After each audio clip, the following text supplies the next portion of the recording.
Bom, boa noite. Vamos iniciar mais um estudo do Evangelho de Mateus, à luz da doutrina espírita. Nosso estudo minucioso do Evangelho de Mateus, detalhado, sistematizado, sequenciado. Nós estamos aí na nossa segunda reunião à distância, por razões profissionais eu não estou podendo comparecer ao salão do centro, mas a vibração, a energia é a mesma por aqui. E hoje vamos encerrar a passagem do fermento dos fariseus e saduceus. Uma passagem que começou no versículo 5 do capítulo 16 e encerra hoje no versículo 12 do capítulo 16. Então, hoje veremos Mateus 16, 12, o último versículo dessa passagem. O que fica da passagem? Primeiro, o enredo, a gente tem que lembrar como que se desenrola a cena, né? O panorama da cena é Jesus, após um embate com um grupo de fariseus e de saduceus, de membros do alto clero de Jerusalém, ele sobe nos barcos com os discípulos para atravessar o lago de Genezaré, o mar de Tiberíades. E parece que esse encontro mexeu muito com o emocional dos discípulos, né? Aliás, a vibração ali com esses saduceus, esses fariseus, era bem pesada, né? E aí Jesus aproveita o ensejo daquele desconforto, aquele mal-estar geral que o encontro deixou no grupo, para questionar com os discípulos sobre o processo de transformação ou de modificação do campo mental. Basicamente, esse é o tema da passagem. Como que a gente qualifica, aprimora, apura o tônus mental, a qualidade mental. E as duas metáforas que Jesus utiliza são perfeitas para explicar isso. Porque primeiro ele fala do pão como metáfora para o nutriente psíquico, o alimento psíquico, que é a boa leitura, é a boa conversa, o bom bate-papo, a boa música, o bom filme, a boa palestra, né? Então, ali, por exemplo, aquelas horas que Jesus passou com o discipulado e a multidão, falando no bem, e depois a metáfora disso sendo a partilha do pão, é o símbolo dessa nutrição, dessa dietética espiritual de qualidade.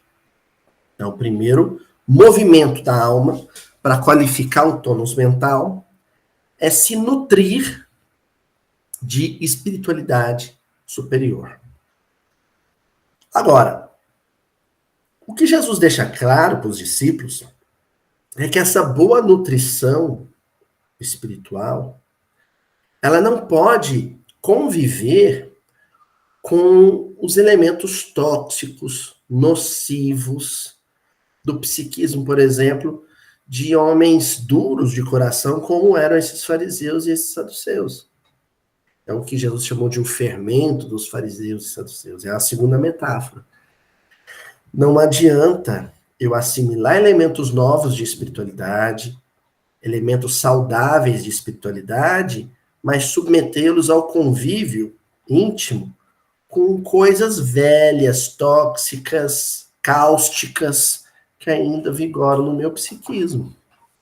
Além de assimilar o novo, benfazejo, positivo, eu preciso eliminar o velho, maléfico, o velho tóxico, nocivo, que causa mal, que adoece, que traz uma queda em termos de qualidade espiritual para a minha vida. O fechamento disso, foi o versículo da semana passada, o de hoje. A semana passada, Jesus questionou, mas como é que vocês esqueceram desse detalhezinho, né?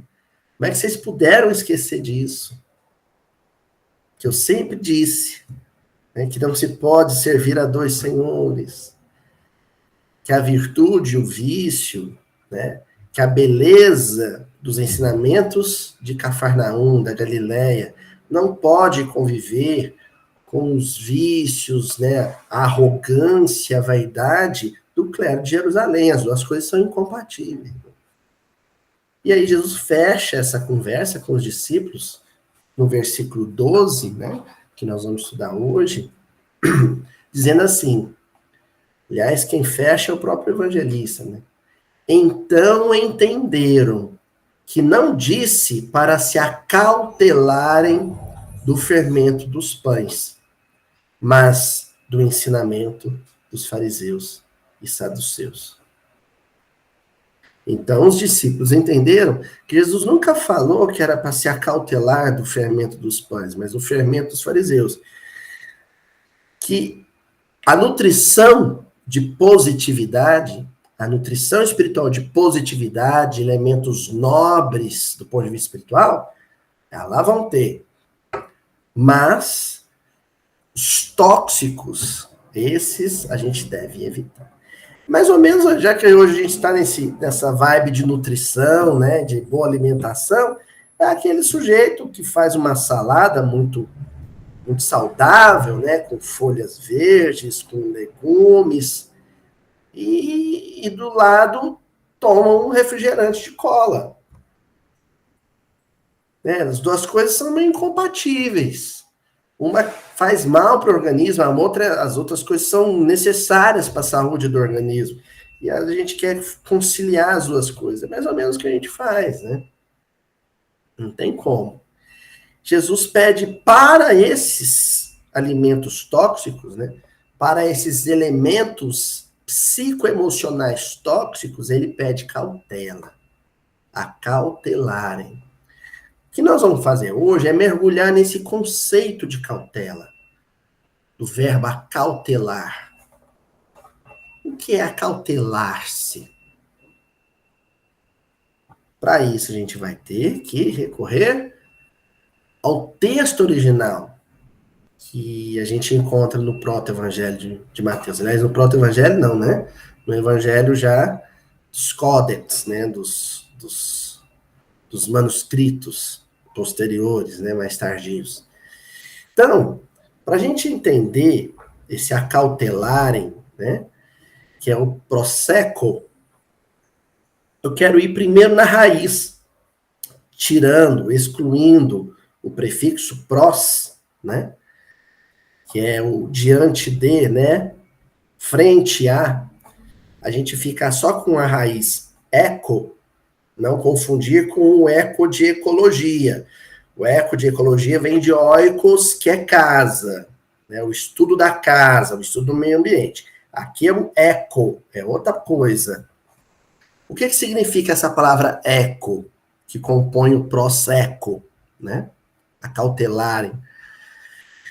Ter, no sentido de domínio, de controle, né? Possuir alguma coisa que se tem, eu vou pegar aqui uma caneta, né? Eu tenho ela, eu domino ela, eu controlo ela está nas minhas mãos, né? Segurar na mão, manusear um tecido.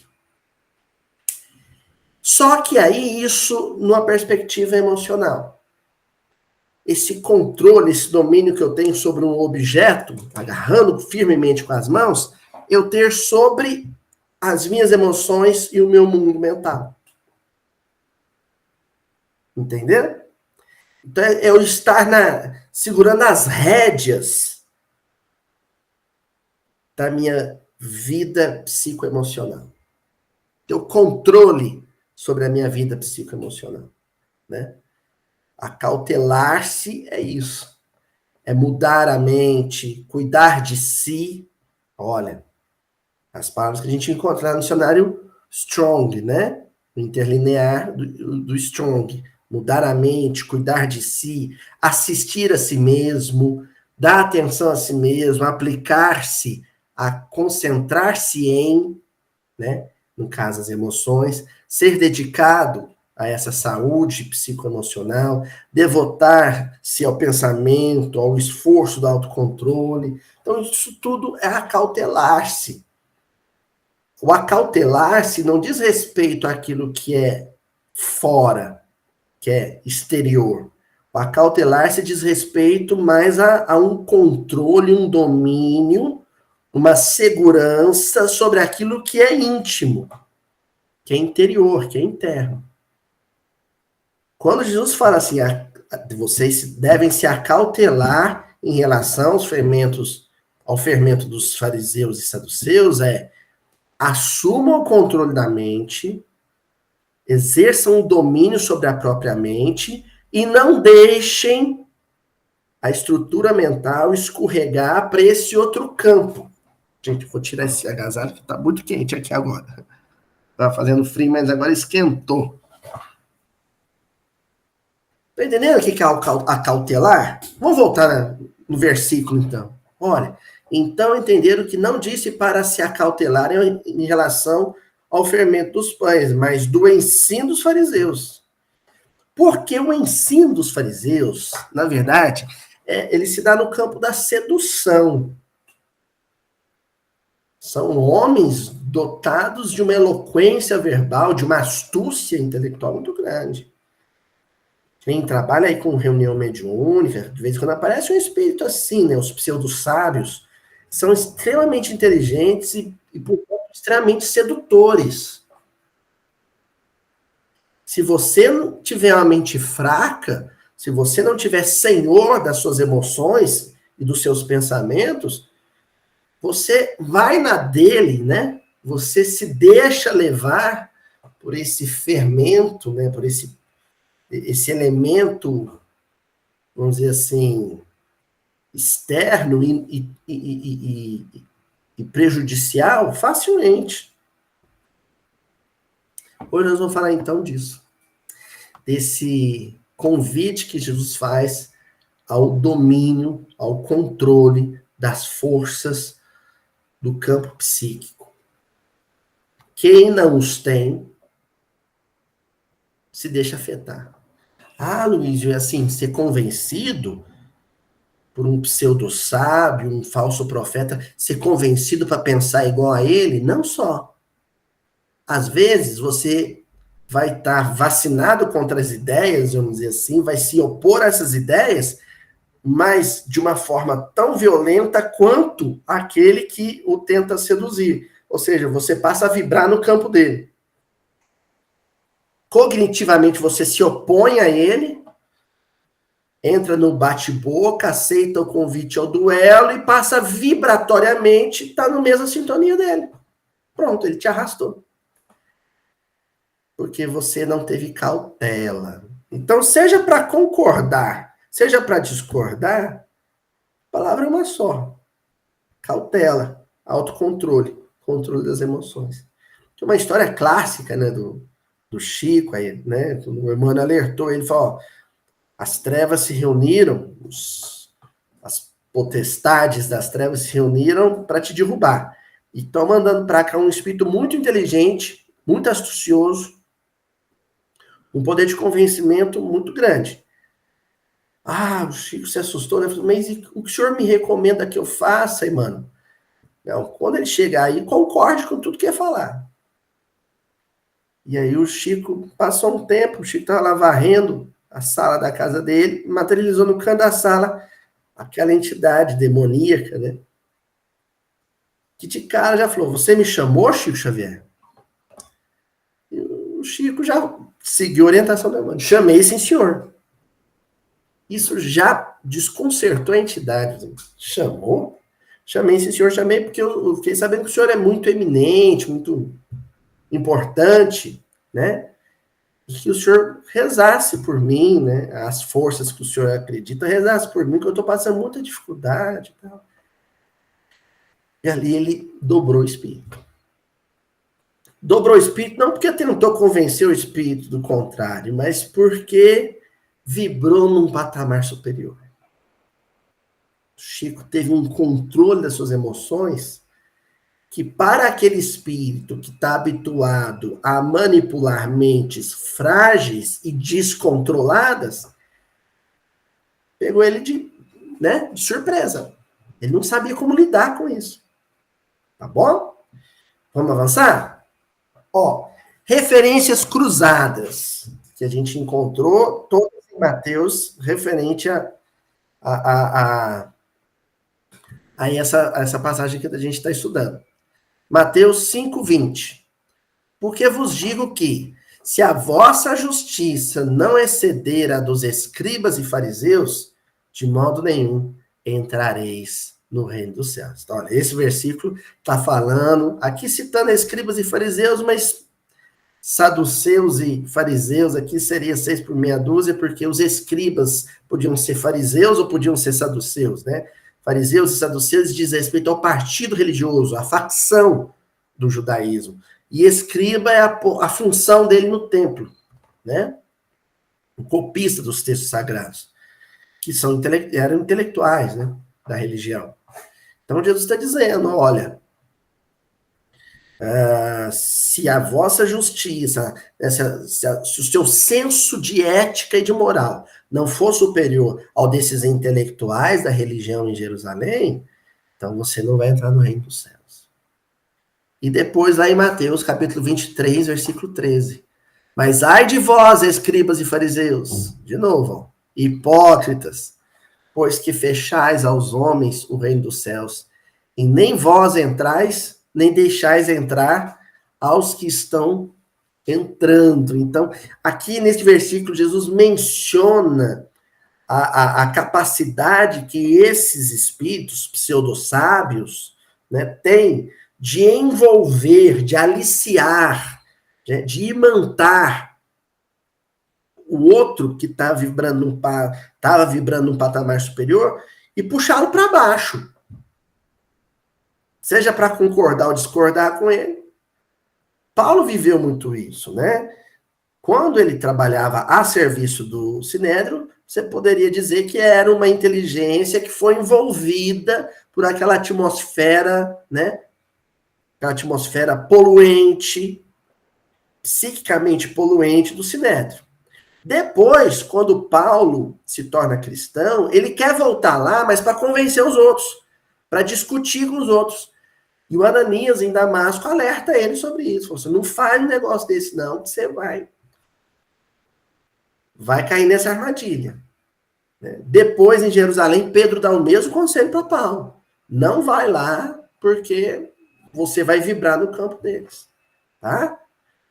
Porque a questão, e por isso eu sublinho aqui reino dos céus, é a gente entender o seguinte, o que é reino dos céus? É o reino do Espírito. É o domínio do Espírito. Os valores do Espírito, os tesouros do Espírito, as virtudes do Espírito. Quem se compraz ou quem se deixa ser atraído pelas questões horizontais, rasteiras do mundo, as discussões de vaidade, né, as casuísticas, deixou de entrar no reino dos céus. Ou seja, abriu mão do reino do Espírito. Quem entra no reino dos céus, quem entra no reino do Espírito, não se importa mais com a opinião dos fariseus, se concordam ou discordam, com as críticas dos fariseus, com o assédio dos fariseus. Ele se torna imune a esse tipo de assédio. Bom? Aí a gente chega no livro Caminho, Verdade e Vida, onde o Emmanuel, no capítulo 148, vai escrever um texto intitulado Cuidado de Si. Quando a gente pega a palavra acautelar-se, vai na sua origem grega e pega lá a sua raiz, né? De proseco, a raiz é eco, falando sobre esse cuidar da mente, zelar pela mente, é não deixar ela se perder por aí. Né, como dizem os mutantes, né, não vá se perder por aí. Nossa mente se perde, ela divaga. E vai vibrar nas ondas, nos campos vibratórios mas indesejáveis. Então, cuidar de si é cuidar da mente. E cuidar da mente é ter controle, cautela, controle sobre ela, é assenhorar-se dos pensamentos próprios, né, das emoções próprias. Tá? O Emmanuel vai escrever esse texto em cima da epígrafe de Paulo em Timóteo, primeira carta ao Timóteo, capítulo 4, versículo 16. Tem cuidado de ti mesmo e da doutrina. Persevera nessas coisas, porque fazendo isto te salvarás, tanto a ti mesmo como aos que te ouvem. Olha, tem cuidado de ti mesmo e da doutrina. Quando eu afirmo sou espírita, a doutrina espírita, ela está protegida de qualquer mal que eu possa fazer a ela, porque ela permanece ela, apesar de mim. A doutrina espírita é a lei da vida. E essa lei vai permanecer sendo lei, com a minha adesão ou não, com o meu testemunho desastroso ou não. Agora, o que eu posso prejudicar é a doutrina em mim. Entendeu? O espiritismo continuará sendo o espiritismo apesar de mim. Mas o espiritismo em mim pode ser prejudicado. Os fundamentos da ideia espírita cristã em mim podem ser abalados se eu não exercer uma disciplina, um regulamento, uma norma de vida que garanta o controle permanente das forças mentais. Luiz, eu ainda não entendi. Tá, você está falando controlar a mente, mas o que é perder o controle da mente? Isso é muito simples de exemplificar, gente. Em família. Eu acordei calmo. Aí meu esposo começou a implicar com o café que eu fiz. Começou a implicar porque eu deixei, né, a pasta de dente destampada. Aí começou a fazer pequenas provocações para o duelo. Se eu ceder ao duelo, se eu entrar em contenda logo pelas primeiras horas da manhã, eu corro o risco de perder um controle sobre as minhas emoções tal que eu saia de casa para o trabalho já afetado por esse clima de contenda e de combate. Chegue no trabalho armado até os dentes. Entendeu? E atravesse o dia assim. Depois que você perde o controle sobre essas forças do sentimento, recompô-los demora um tempo. Até você conseguir isso, vai demorar um pouquinho. Tá? Gente, eu vou fechar a janela aqui porque o pessoal trouxe, acho que um carro de som de aniversário. O meu vizinho, ai, tá certo. Foi dia dos namorados esses dias, tá certinho, né? Voltando, então.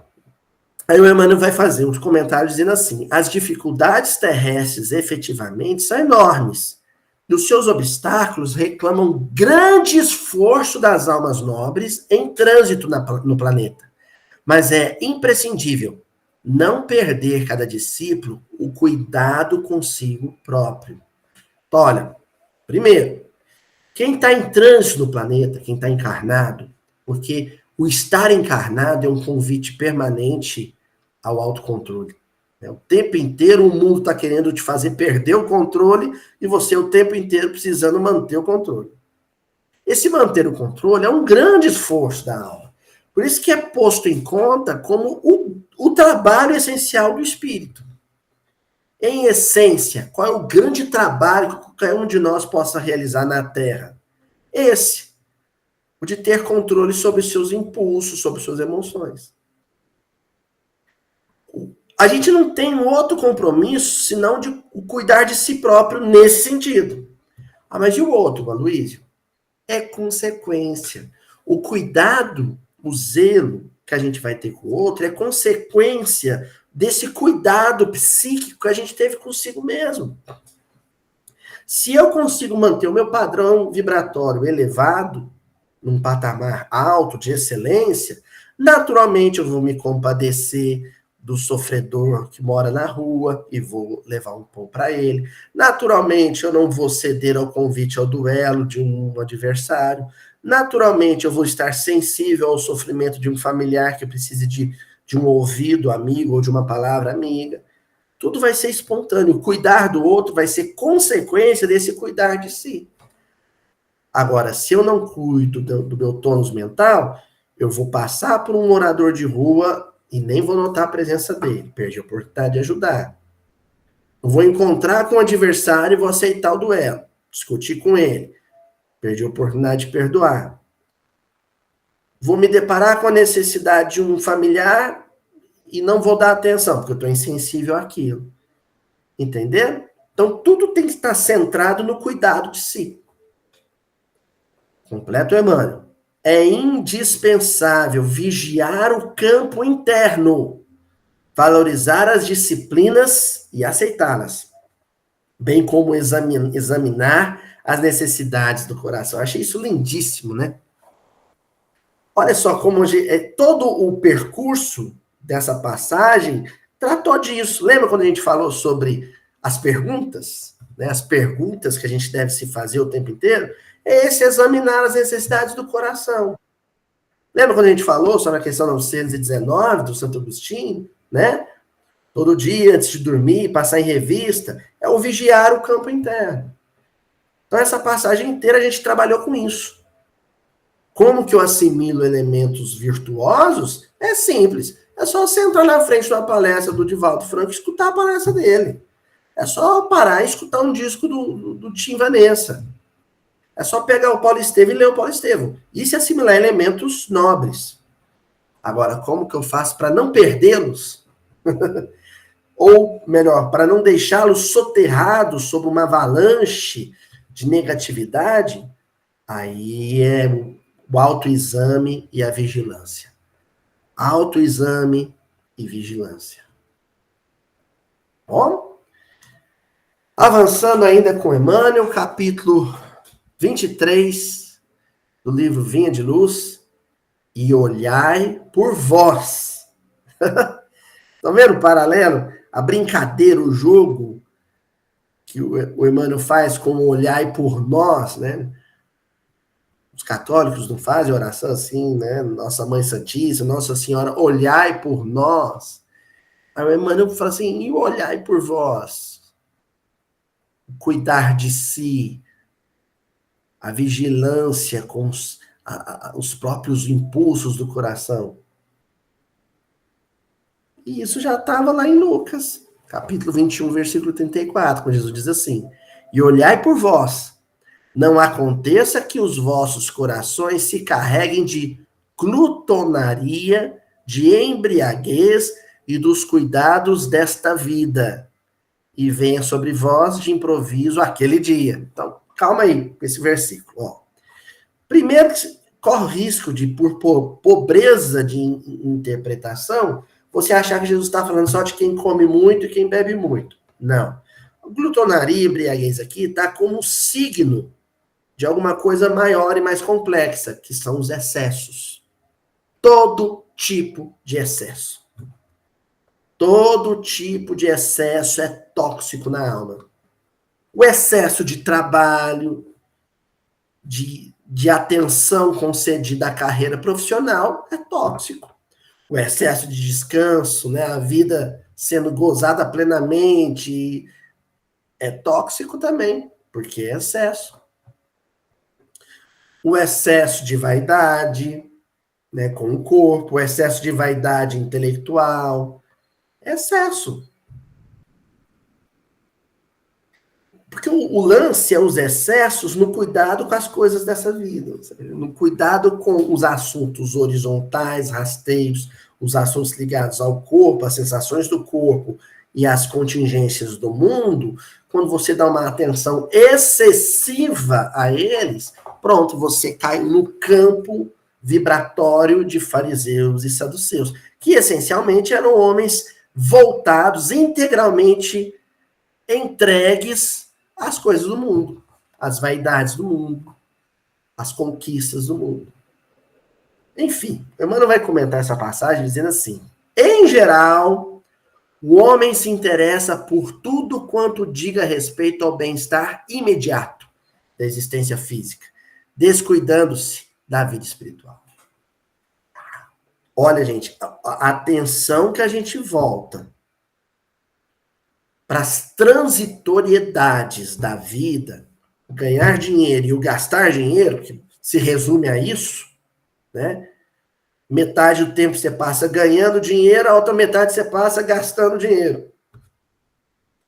Isso é uma vida tão medíocre, tão pobre, tão exígua, tão estreita, tão esvaziada de sentido, que o Emmanuel diz, olha, isso é uma forma de descuidado. Olha, até agora nós falamos de cuidado. O que é o descuidado? É quando você fica completamente absorto, quando você é tragado por esse ciclo, essa roda viva, né, de ganhar dinheiro, gastar dinheiro, ganhar dinheiro, gastar dinheiro. Tanto que a justificativa, né, das pessoas para o momento de lazer que é basicamente consumo, nosso lazer é ligado a consumo, né? É dizer assim, eu trabalhei o ano inteiro, eu mereço.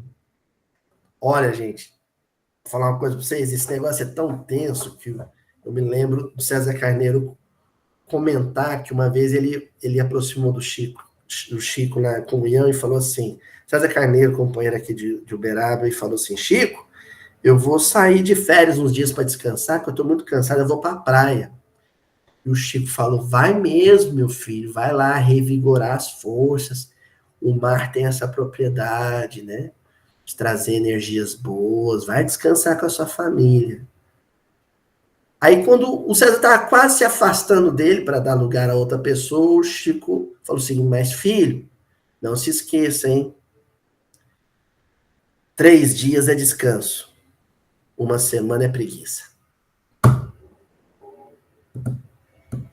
3 dias é descanso. 1 semana é preguiça. Agora eu vou completar o que o Chico falou. Quando for trabalhar, ganhar dinheiro, 8 horas no dia é trabalho. 10 é obsessão. Tá vendo? O excesso de descanso vira preguiça. O excesso de trabalho vira obsessão. E a gente tem que buscar o meio termo aí. Como? Autocontrole.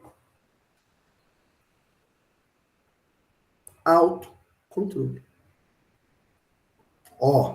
Nunca encontra oportunidade para escassos momentos de meditação elevada. O mestre, porém, recomendou vele cada um por si. A gente nunca acha tempo para meditação elevada. A gente acha tempo para ir no centro. A gente acha tempo para ir nos trabalhos do centro. Mas quem disse que ir nos trabalhos do centro é fazer meditação elevada? Pode ser que sim, pode ser que não. Se ele estiver no centro e a alma consagrada ao pensamento edificante, fazendo aquele trabalho do autoexame, dos autoquestionamentos salutares, tudo bem. Mas se eu estiver no centro, envolvido com o rasteiro, né? Com o chão do centro espírita, não estou praticando meditação elevada. E na nossa vida, ou a gente está ganhando dinheiro, ou a gente está gastando dinheiro, ou a gente acha tempo para uma atividade religiosa que não é mais do que atividade religiosa, que não é mais do que profissionalismo religioso, que não é mais do que frequentar uma tarefa religiosa só para dizer que eu cumpri minha obrigação com Deus. Aquele tempo que a gente estudou ao longo da passagem, de mergulho interior, de questionamento sobre as diretrizes da vida em espírito, esse tempo eu não acho. Porque ele vai exigir de mim o quê? Autocontrole. O privar-se. Livro Caminho, Verdade e Vida, capítulo 89, o fracasso de Pedro. Olha, um espírito nobre, um espírito selecionado a dedo para integrar o colégio apostólico de Jesus na Terra. E houve um momento de invigilância dele. Por um momento, ele perdeu o controle sobre os impulsos da alma. Então, nessa mensagem, o irmão vai comentar Mateus 26, 58, que é o finalzinho do Evangelho. E Pedro seguiu de longe até o pátio do sumo sacerdote, e entrando, assentou-se entre os criados para ver o fim. Então, olha só, nesse momento, o Pedro, ele se viu intoxicado pelo fermento dos fariseus e saduceus. Sabe qual? O medo. Toda pessoa que se entrega às convenções do mundo, aos interesses da profissão, da carreira, aos interesses institucionais da política, do clero nas religiões, como eram os fariseus, né? Na verdade, são pessoas que têm medo de perder. Perder o quê? Prestígio social. E porque tem medo de perder consideração social, prestígio social, reconhecimento social, elas aceitam qualquer regra do jogo, até negar um amigo. O Pedro, ele percebeu que naquele instante, ser amigo de Jesus ou ser cristão era ser mal visto pela sociedade da época. A sociedade da época o olharia como um pária. E ele não queria perder a sua respeitabilidade de varão judeu da Palestina antiga. E aí ele aceita as regras do jogo. Qual que era a regra do jogo naquele momento? Dar as costas para Jesus. Então, ele assentou-se entre os criados, ou seja, ele se tornou mais um. Porque foi fraco. Deixou a mente ceder espaço para sugestões do contexto, para sugestões da circunstância. Aí o Emmanuel pega e vai fazer o seguinte comentário. Primeiro com uma pergunta, hein? Por que se negaria Simão a cooperar com o Senhor em minutos tão difíceis? Faz essa pergunta. Aliás, eu vou propor uma outra pergunta junto com essa para nós. Eu, ali, me comportaria como Simão? E se me comportasse como Simão, por que eu estaria fazendo isso? Aí o Emmanuel diz, olha, para responder essa pergunta, útil, nesse particular, é o exame de sua invigilância.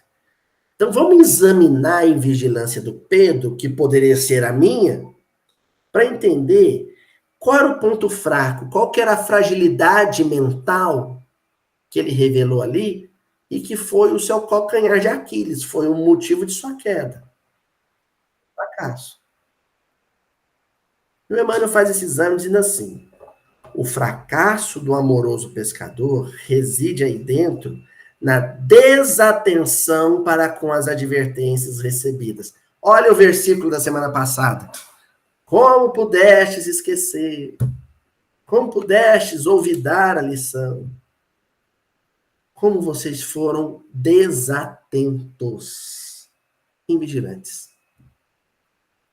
Grande número de discípulos modernos, vai dizer o Emmanuel, participam das mesmas negações em razão de continuarem desatendendo. Desatenção. O nosso dia a dia de espíritas cristãos é basicamente, fundamentalmente, constituído por sucessivos momentos de desatenção espiritual. Deve ter. Olha para o seu pensamento, faz um exame da invigilância. Você entra num ônibus coletivo. Quantos e quantos pensamentos eu tive durante uma viagem de ônibus coletivo, todos maledicentes em relação às pessoas que estavam ali.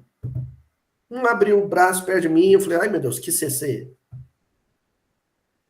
O outro entrou com uma calça apertada, eu falei assim, nossa, que calça horrorosa. O motorista deu uma freada, eu falei, poxa vida, eu acho que tá carregando porco, né? O outro puxou o alarme do ônibus lá, porque esqueceu, passou o ponto onde ele ia descer. Ele falou, motorista, eu errei o ponto. E você pensou, você é um desatento, hein? Por que não tem atenção, né? Numa viagem curta de coletivo, basicamente o que você faz é se suceder nas desatenções.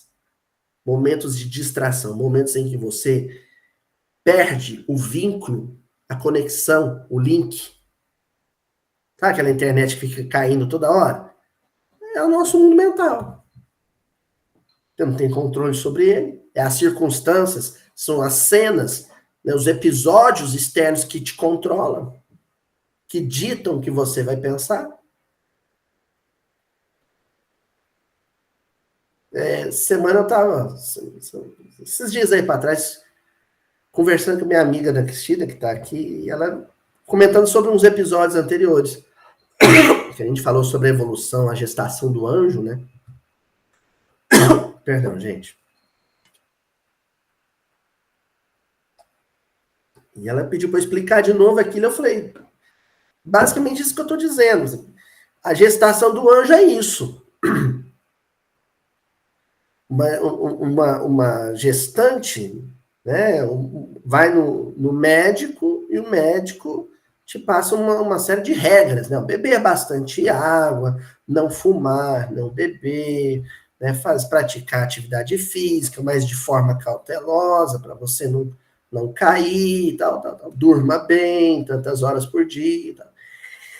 E ao longo desses 9 meses de gestação, há momentos de desatenção. Ela se excede na comida, passa mal, dorme pouco, fica irritada, né? Não pratica exercício físico, ganha muito peso. Então a gestação é complicada, né? Então, a gestação desse nosso anjo, desse vir a ser, desse ser humano que eu virei a ser, que um dia eu serei, é uma gestação de risco. Porque o tempo inteiro eu estou entregue a momentos de desatenção. Bom, ainda na lição do fracasso de Pedro, o Emmanuel comenta assim, informa o Evangelho que naquela hora de trabalhos supremos, Simão Pedro seguia o mestre de longe. Ficou no pátio do sumo sacerdote e assentou-se entre os criados, deste para ver o fim.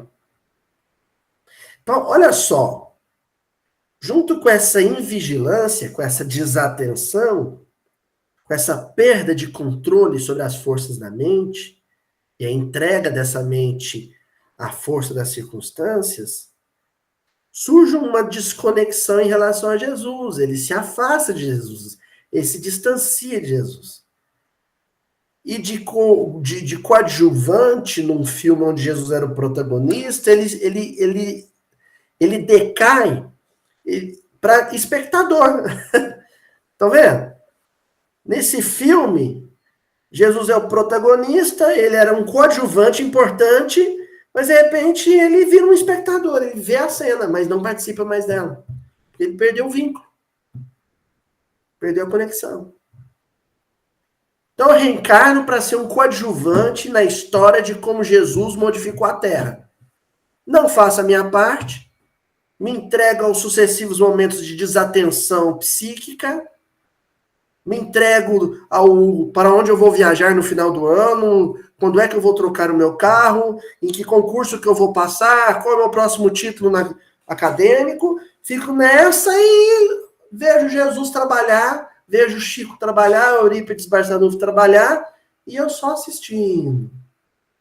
Enquanto ganho dinheiro e gasto dinheiro, ganho dinheiro, gasto dinheiro, ganho dinheiro, gasto dinheiro. Ainda hoje, muitos amigos do Evangelho prosseguem caindo em suas aspirações e esperanças, por acompanharem o Cristo à distância. Espectadores, receosos de perderem gratificações imediatistas. Gratificações imediatistas. Qualquer conquista no mundo, empresarial, profissional, política, institucional, a beleza do corpo, a beleza do guarda-roupa, a beleza do carro, a beleza do apartamento, a beleza da casa, tudo isso é gratificação imediatista.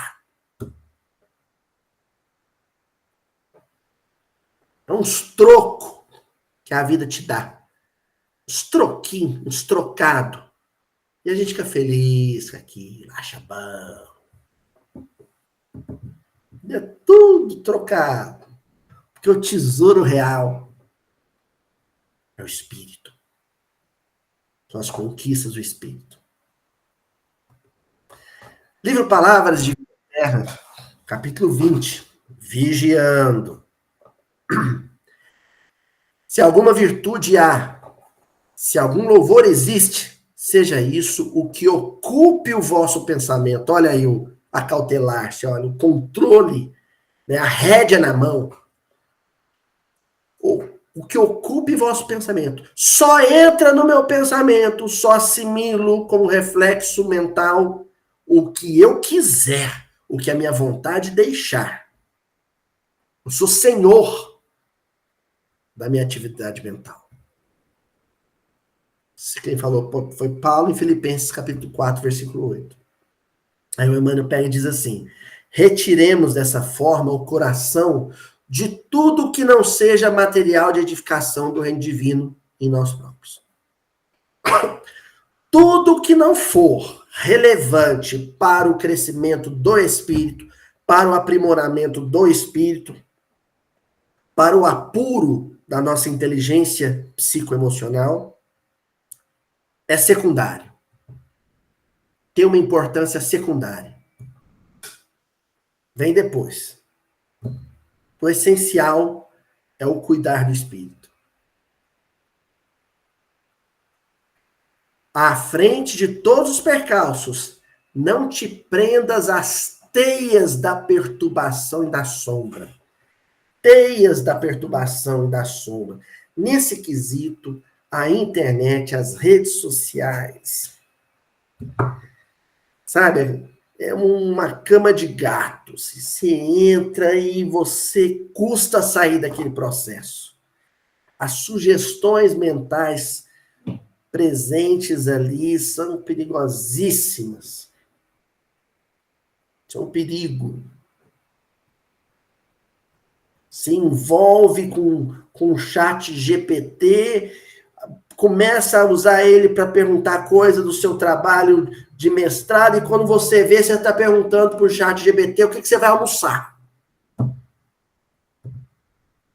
Parece né, um nécio lá, conversando com um pedaço de plástico. E um colega meu no trabalho queria me convencer que ele pensa. Eu falei, não pensa, meu amigo. Pensa, não pensa, pensa, não pensa. Aí que eu me dei conta que ele estava envolvido nessa teia de aranha. O entusiasmo dele com essas conquistas humanas é tamanho que ele se tornou servil em relação a elas. O entusiasmo com as tecnologias do mundo é tamanho que a tecnologia é o seu senhor, é o seu Deus. A mente é fraca. E ocupando o nosso pensamento com os valores autênticos da vida, aprenderemos a sorrir para as dificuldades, quaisquer que sejam, construindo gradativamente nós mesmos o templo vivo da luz, para a comunhão constante com o nosso Mestre Senhor. Então, quando você começa a valorizar o que é vida, ou seja, conversar com outro ser humano se torna mais relevante do que conversar com uma máquina, ou conversar com um ser humano, olho no olho, se torna mais relevante do que conversar com esse ser humano virtual que está na rede virtual, ou conversar com um ser humano na rede virtual sobre assuntos edificantes ser mais importante do que conversar com o ser humano na rede virtual sobre assuntos superficiais, aí então você começou, né, a entender, a sintonizar seu pensamento com os valores autênticos da vida, com aquilo que é real, que tem valor real. Finalizamos então com uma letra de uma canção aí, lembrando os meus tempos de rock and roll, né? Hoje meu coração balança ao samba de tamborim, como diria Caetano Veloso, mas aí eu me lembro de uma banda da minha juventude, Los Hermanos, né? E tinha uma música que se chama De Onde Vem a Calma.